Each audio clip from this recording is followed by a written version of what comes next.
રોજ આપણે પોરબંદર ખાતે બાલુબા કન્યા વિદ્યાલયમાં કેન્સરનો એક કેમ્પ તરીકે નાનો એવા કેમ્પનું આયોજન કર્યું છે અને જેમાં રાજકોટના પ્રખ્યાત હોસ્પિટલ શાશ્વત હોસ્પિટલથી ડોક્ટર રૂહીબેન આવી અને આપણી બાળાઓને બાલુબા કન્યા વિદ્યાલયની બાળાઓને કેન્સર વિશે થોડીક માહિતી આપી છે।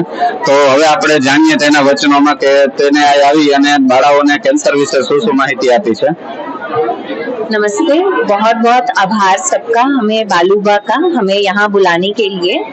और हमने यहाँ पे कैंसर अवेयरनेस प्रोग्राम की बातें की और लड़कियों से हमने ये बात की कि यहाँ पे मोस्ट कॉमन कैंसर क्या होता है महिलाओं में, जो कि ब्रेस्ट कैंसर, स्तन का कैंसर और गर्भाशय का मुंह का कैंसर यानी सर्विक्स कैंसर होता है।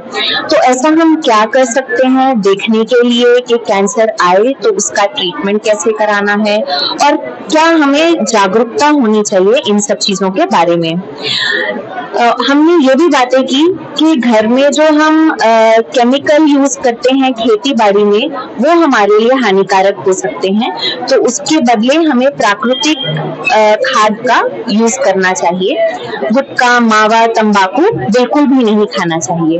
तो ये सब बातें हमने बालूबा में आज की।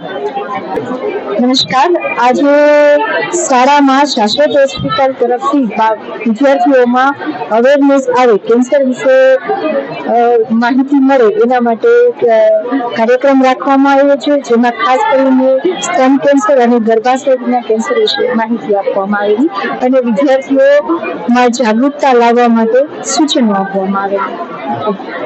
અને આ કેમ્પ તમે બાલુબા કન્યા વિદ્યાલય તરફથી આ સ્કૂલ તરફથી જ છે ને? હા, આ કેમ્પ છે બાલુબા કન્યા વિદ્યાલય તરફથી, સાથે સાથે બાલુબા એસોસિએશન ના સહયોગથી કરવામાં આવેલો છે। આમાં કોણ કોણ આયોજકો છે? આયોજક અમારી શાળા, નવી એજ્યુકેશન સોસાયટી અને બાલુબા એલ્યુમની એસોસિએશન। Thank you.